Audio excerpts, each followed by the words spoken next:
Money Vikings Collectibles. Welcome back.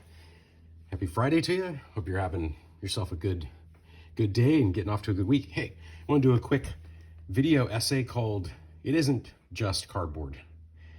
The point of this is that I see a lot of videos where people say, collecting Magic the Gathering and Flesh and Blood and Pokemon and all these things, it's just cardboard, right? All these cards. But it's not just cardboard, and I wanted to lay out why today. When I look at these cards, I see collectibles, I see works of art, I see a lot of things when I look at them. And so that's what I wanted to kind of talk about today. So let me first say this.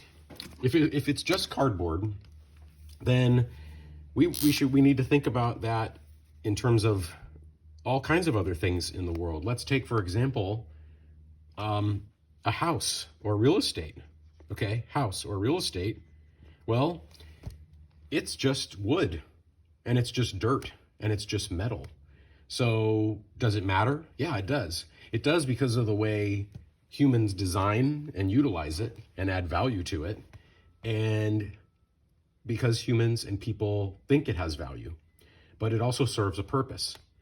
So I guess the first thing I want to say about collecting cards is that it's actually art and it's design.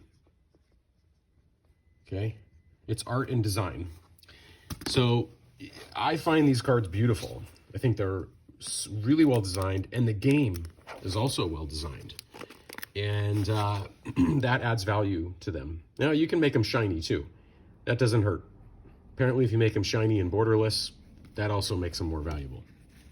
You're seeing more of the art. Okay? So that's the first thing to keep in mind if someone says it's just cardboard, is that it's more than just cardboard. It's design and it's art and it's human ingenuity. If you really take a minute to marvel at what it takes for people to make this game, to make a trading card game, to design it, I think it's really awesome. Here's some Flesh and Blood Uprising. These cards are absolutely amazing, and the game is also really amazing. Okay, so that's number one. Along the same lines, I would argue that it's engineering, because designing a game is like engineering. Okay, so that's the kind of skill that's involved as well. It's rule making and it's engineering. Okay, the third thing I would say that makes it not just cardboard is that it's social. Whether you're watching this video and we're interacting through the internet, or you're sitting down with your friends and you're playing things like Flesh and Blood, which the name comes from the concept of being together with friends and like-minded folks and having a good time playing a game. And games, remember, games have brought humans together for thousands of years. So this is just the latest modern iteration of this. Someday these cards will be in museums, and people will say, well, look at that ancient civilization and these, interesting games they played, just like other games, just like chess or checkers. Really, it's like chess in a lot of ways. It's like any kind of card game or game at all. The other thing I would say, number 4, is that humans see things as collectible. Okay, there's a lot of things that are collectible. Collectability is a psychological thing. It's also a economics thing. So it's about supply and demand, and it's psychological. Something typically collectible if it has some aesthetic beauty, or it has some nostalgia connected to it, and it has scarcity connected to it. Well, again, the idea with, as I always like to show comics and cards, is that there is a scarcity to them at some point. Now, that's been in question recently, of course. So you might, if you're a pure collector, you might want to go to older stuff that isn't going to be reprinted as often.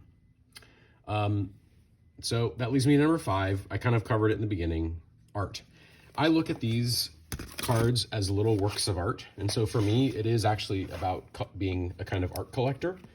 And I do see them that way. I think they are really interesting cultural pieces of art. And I know they are, the fancy word for it in art school is called simulacra. I mean, I know that they are copies. This is not an original. That's one of the reasons I'm actually I'm excited about Sorcery Contested Realms. I think it's a very interesting concept that there's a original work of art that's going to exist in the world behind every card that is copied. So I think that's pretty cool, and I'll be cracking some boxes of that when it arrives. That was a Kickstarter thing, Sorcery Contested Realms. Okay. And the final thing I'll say, especially about Magic, because they have 30 years under their belt now, is there's nostalgia, and you really can't put a price on nostalgia. People really like nostalgia because it reminds us of different times. It might be times that we perceive as more innocent. Maybe they weren't actually more innocent, but maybe we perceive them that way. Typically, we perceive our youth that way because, if we had a relatively good upbringing, we're not worried about a mortgage and retirement and all these other kind of things. That's kind of some of the stuff we're trying to do at TrueWealth.MoneyVikings.com, is provide people with the tools and information to manage their life, which is not easy. So those are the 6 reasons why I would just say it's not just cardboard. So with that, have a great weekend. Thanks a lot for watching. Please like and subscribe. I'd really appreciate it, and catch you on the next one.